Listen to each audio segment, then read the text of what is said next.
આજની ધર્મકથા. ઉત્તર ગુજરાતનું એક નાનકડું ગામનું નામ ઊંઝા.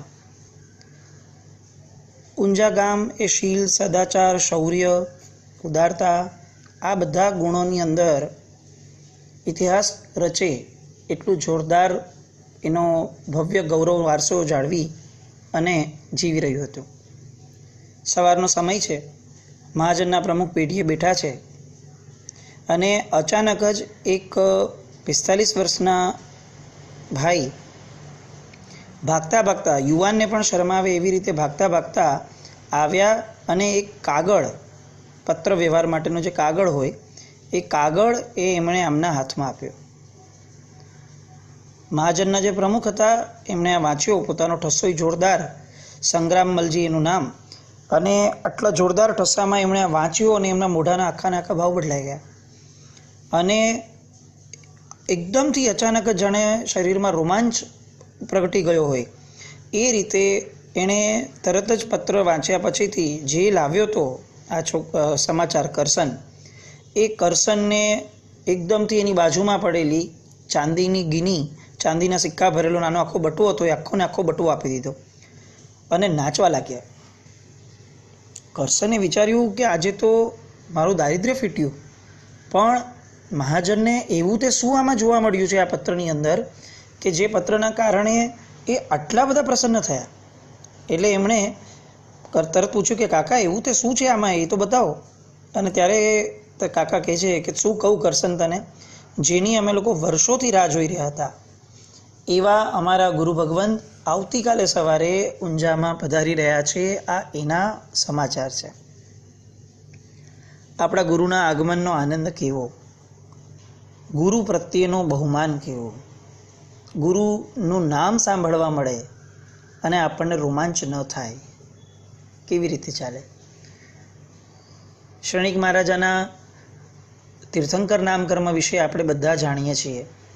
શ્રેણિક મહારાજાને વર્ધમાન સ્વામીનું નામ પડતું અને એ લોકો શ્રેણિક મહારાજા એ સમયે રોમાંચિત થઈ જતા અને જે પહેર્યા હોય એવા બધા આભૂષણો આપી દેતા હતા.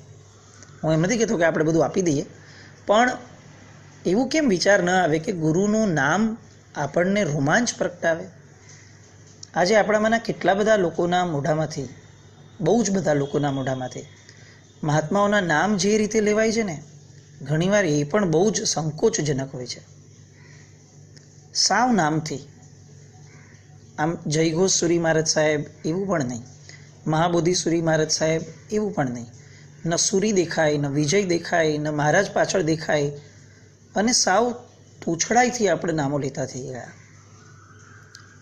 આપણે કઈ રીતે શાસનને 21,000 વર્ષ સુધી પહોંચાડશું જો નામ નિક્ષેપે પણ આપણને ગુરુ ભગવંતો પ્રત્યેનો બહુમાન ન રહે. આ આટલો બધો બહુમાન અને સંગ્રામ મલજીને, અને જોરદાર તૈયારી થઈ અને એક જ દિવસની અંદર આખું ગામ ભેગું થઈ ગયું અને ગામે અલગ અલગ રીતે સામૈયાની તૈયારીઓ ચાલુ કરી અને બીજા દિવસની સવારની મંગલ પ્રભાતે ઢોલ શરણાઈ સાથે ગુરુજી અમારો અંતરનાદ, અમને આપો આશીર્વાદ, આવા નાદ સાથે ઊંઝા નગરમાં પ્રવેશ થયો. બહેનો ભાઈઓ ગૌલી ગાવાનું, બેડા સજાવીને આવવાનું, પ્રદક્ષિણા આપવાનું, મંગળ કળશ ધારણ કરવાનો, આ બધા અલગ અલગ સુકનો પછીથી ગુરુ ભગવંતનું માર્મિક પ્રવચન શરૂ થયું. આખો શ્રોતાવર્ગ એક જ ધ્યાનથી પ્રવચનથી ખોબે જાણે પી રહ્યો હોય પ્રવચનને, એવી ધારામાં અચાનક જ જોરથી પાછળથી એક અવાજ સાંભળવા મળ્યો, અલ્યા જસ વિજય, અલ્યા જસ વિજય. અને બધા પાછળ જોવા લાગ્યા. એક બહુ જ વૃદ્ધ વ્યક્તિ, જેનું શરીર પણ ધ્રુજતું હતું, ટૂંકી ધોતિયું, કાળો કોટ, હાથમાં લાકડી, માથે પાઘડી, અને બધા જ લોકો એકદમ આભાવ થઈ ગયા કે આ શું છે, આવી રીતે બોલાવાય મહારાજ સાહેબને. અને બધા જ લોકો એ તરફ વળ્યા. સંગ્રામ મલજી તરત ઊભા થઈ ગયા. પ્રમુખનો અને મહાજનનો એક ઠસ્સો. પણ હજી મહાજન બોલે અને તરત એમ જણાવે કે કાકાને કોઈ બેસાડો એ પહેલાં તો એ મહાત્મા પાટ પરથી ઊભા થઈ ગયા અને પાઠ પરથી ચાલુ પ્રવચને અડધું મૂકી અને ઊભા થઈ અને જે બેઠેલી સભા એની વચ્ચેથી રસ્તો કરી અને એ વૃદ્ધ આવે છે એ દિશામાં આગળ વધતા થયા. અને તરત જ બીજું કંઈ બોલતા પહેલાં એક સંગ્રામલજીએ કીધું, કાકાએ કીધું, સાહેબ આપ શું કરી રહ્યા છો? અમે એમની જે પણ કેર કરવા જેવી છે એ બધી કરી લેશું સાહેબ. અમે એમને પેઢીના ઓટલે બેસાડીએ છીએ, આપ ઊભા રહો. આપ કેમ ઊભા થાઓ છો? પણ જાણે એ મહાત્માને કંઈ સાંભળવાનો પ્રશ્ન જ નહોતો. એ સડસડાટ પોતાની ધારામાં એ વૃદ્ધ તરફ આગળ વધ્યા, જઈ અને તરત જ એમનો હાથ પકડ્યો અને ત્યાંથી તરત જ એમને એક ઉચિત સ્થાન ઉપર એમને બેસાડ્યા. અને વૃદ્ધ બોલ્યા, જસવીજય, તું તો બહુ મોટો થઈ ગયો. અને એમણે કીધું કે હા પંડિતજી, આપની પાસે મેળવેલા જ્ઞાને જ મને અહીં સુધી પહોંચાડ્યો છે. લોકો આ જે કન્વર્સેશન છે એ એટલું બધું આશ્ચર્યજનક રીતે સાંભળી રહ્યા છે કે આ શું થઈ રહ્યું છે. અને આ ગુરુ ભગવંત એ બીજું કોઈ નહીં, મહોપાધ્યાય યશો વિજયજી મહારાજ, જેનું નામ પડે અને મોઢું ભરાઈ આવે, જેનું નામ પડે અને જ્ઞાન પીપાસુ વ્યક્તિઓને જાણે ભગવાન મળ્યા હોય એવો આદર સત્કાર અંદરમાં પ્રગટે એવા મહાત્મા ચાલુ પ્રવચને એક વૃદ્ધને લેવા માટે ભાગ્યા અને એમની સાથે વાતો કરે છે. પણ હવે જે રીતે વાતો જઈ રહી છે એ હિસાબે હવે લોકોને થોડો થોડો એ દિશામાં અંદાજ આવતો જાય છે અને બધાની આંખમાં જળજળી આવવાના ચાલુ થાય છે. વાતનો સિલસિલો આગળ ચાલે છે અને એ ભાઈએ વૃદ્ધએ કીધું કે જસવિજય, તારી બેનનું લગ્ન કરવાનું છે અને તને તો ખબર છે કે મારી પાસે તો ફોટી કોડી પણ નથી. હવે તારી બેનના હાથ પીડા કરવાની વ્યવસ્થા તો તારે જ કરવી જોઈએ ને, તો જ હું આ અવસ્થાએ સમાધિને પામીશ. અને યશો વિજયજી મહારાજ સાહેબ એ સાંભળે છે. લોકોના મનમાં વિકલ્પો થાય છે કે આ ત્યાગી ગુરુ ભગવંતને આ કઈ જવાબદારી સોંપે છે, અને છતાં પણ કોઈની હિંમત નથી થતી બોલવાની, કારણ કે યશો વિજયજી મહારાજ સાહેબનો જે આદર ભાવ છે એ લોકોને સંપૂર્ણપણે મૌન કરી દીધું છે. અને યશો વિજયજી મહારાજ સાહેબ તરત સભાને કહે છે કે આ અમારા ગુરુ ભગવંત છે. અને એમનો પરિચય આપે છે કે જે સમયે મને કોઈ વ્યક્તિ વારાણસીમાં, કાશીમાં જ્યારે હું ભણવા ગયો હતો ત્યારે ઊભું રહેવા માટે કોઈ મને જગ્યા નહોતું આપતું અને હું પાછો વળતો હતો. મારા ગુરુ નઈ વિજયજી મહારાજ સાહેબ, એટલે એમના ગુરુ નઈ વિજયજી મહારાજ સાહેબે ખાસ ષડદર્શનનું અને ન્યાયનું ભણવા માટે જે મને મોકલ્યો હતો, એ સમયે જસ્ટ બિકોઝ હું બ્રાહ્મણ ન હતો, મને કોઈ પણ ભણાવવા તૈયાર ન હતો. એવા સમયે કોઈકે મને જણાવ્યું કે આ નદીના કાંઠે એક બ્રાહ્મણ રહે છે પોતાની દીકરી સાથે, કદાચ એ તમને ભણાવે તો ટ્રાય કરી જુઓ.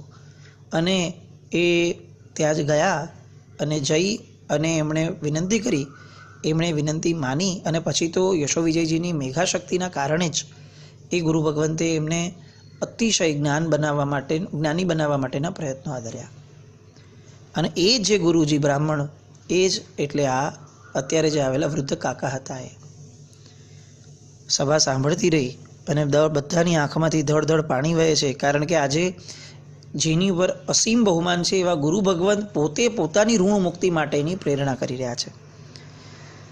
કંઈ બોલવું ના પડ્યું કે ચાલો ફંડ કરીએ, ફાળા કરીએ, ચાલો ભાગશાળી લાભ લખાવો. સહજ રીતે સંઘના પ્રમુખના પત્ની શાંતાબા ઊભા થયા અને પોતાના ગળામાં રહેલો 9 શેરો સુવર્ણનો હાર એ પંડિતજીના હાથમાં આપી દીધો. અને બહુ સરસ ભાવપૂર્વક એ પંડિતજીને કીધું કે જોજો પંડિતજી, મારી દીકરીના લગ્નમાં જરા પણ કચાશ ન રહેવી જોઈએ.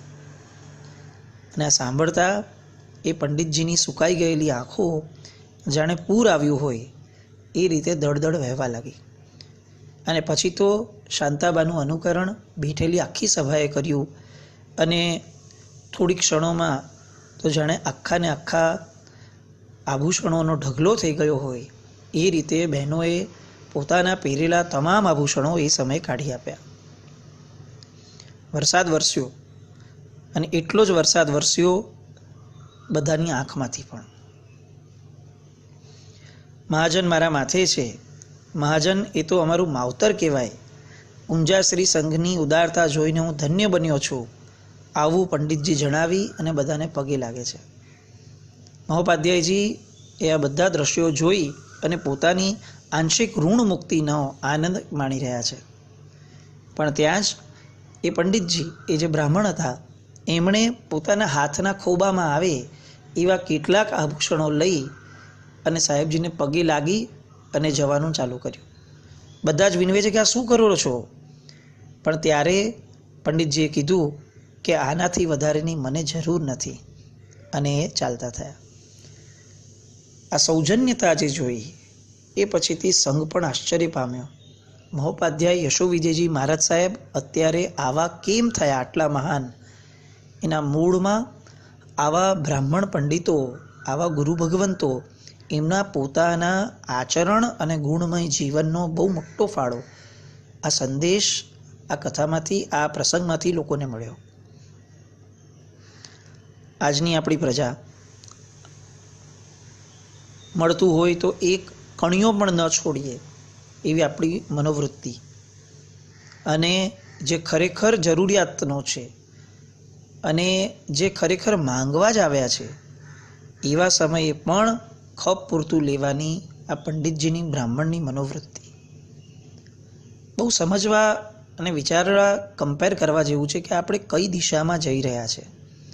પ્રવૃત્તિથી બહુ જ આગળ વધતા એવા આપણે વૃત્તિથી આગળ વધીએ છીએ. જ્ઞાન જેટલી કિંમતો આજે જ્ઞાનની આપણે કરવી જોઈએ એટલી કરીએ છીએ, અને એના કરતાં પણ આગળ વધીને કહો, જેટલી કિંમતો જ્ઞાનીની કરવી જોઈએ, શું એટલી ખરેખર આપણા મનમાં જ્ઞાનીની કિંમતો છે? ક્રિયા પણ જ્ઞાનીની પાસે છે, આવા શબ્દો આપણે ત્યાં લખાયા. આજે ઉપાધ્યાય પદ, જ્ઞાનનું બહુમાન આજે નહીં, આજે જ્ઞાનીનું બહુમાન છે. એવા જ્ઞાનીઓ કે જે જ્ઞાન વહેંચવા માટે બેઠા છે, વેચવા નહીં.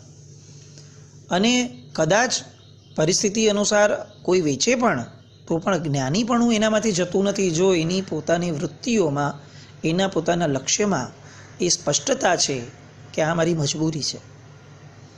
અને આવી રીતે યશોવિજયજી મહારાજ સાહેબ, કે જેઓ આપણા બધા માટેના શ્રેષ્ઠતમ આદર્શ ગણાય આ જમાનામાં, કારણ કે આપણને વ્યવહાર અને નિશ્ચયનો સમન્વય કરવાનું જો કોઈ ગુરુ ભગવંતના ગ્રંથોમાંથી સૌથી વધારે સમજાય છે તો એ છે યશોવિજયજી મહારાજ.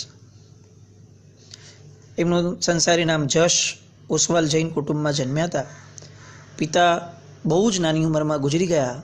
માતાએ મોટા કર્યા, અને નઈ વિજયજી મહારાજ સાહેબ પાસે એકવાર ભણવા ગયા અને એમની મેઘાશક્તિ જોઈ, અને નઈ વિજયજી મહારાજ સાહેબ એમની માતાને કીધું કે તું આને સોંપી દે. અને એમાંથી આપણને આ રત્ન મળ્યો. અને આ રત્ન વેદ, સાંખ્ય, યોગ, ચારવાક, મીમાંસા, બુદ્ધિઝમ, આવા કેટલા બધા ષડ, જેને દર્શન કહી શકાય, એ દર્શનો, ન્યાય ગ્રંથો, અધ્યાત્મ ગ્રંથો, આ બધાની અંદર શિરમોર કક્ષાનું જેમની પાસે જ્ઞાન હતું અને જેમણે એ જ્ઞાનનું વિનિયોગ કર્યો છે આપણા સુધી, એવા આ ઉપાધ્યાય યશોવિજયજી મહારાજ સાહેબ.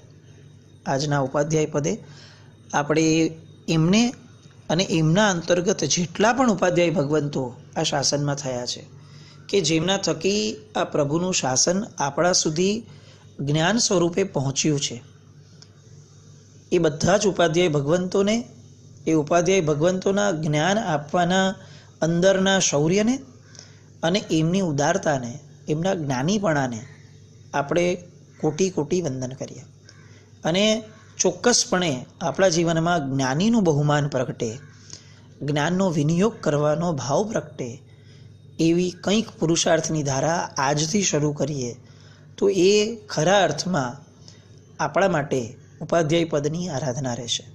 મહોપાધ્યાય યશોવિજય મહારાજ સાહેબને ફરી વંદન કરી અને ઉપાધ્યાય પદને ઓમ હરિમ નમો ઓવજ્જાયાણમ, આ પદ દ્વારા આપણે આ ઉપાધ્યાય પદને વંદન કરીએ. અને જે ઉપાધ્યાય ભગવંતો આજે બિરાજમાન છે, જે ઉપાધ્યાય ભગવંતોએ ક્રિયા ઉદ્ધાર, ગ્રંથના ઉદ્ધાર આદિ અનેક કાર્યો દ્વારા આપણા સુધી પ્રભુની વાણીને પહોંચાડી છે, જ્ઞાન દ્વારા, પુસ્તકો દ્વારા, ગ્રંથો દ્વારા, શ્લોક દ્વારા, સૂત્રો દ્વારા, એ તમામ ઉપાધ્યાય ભગવંતોને વંદના કરીએ. જય નવપદ.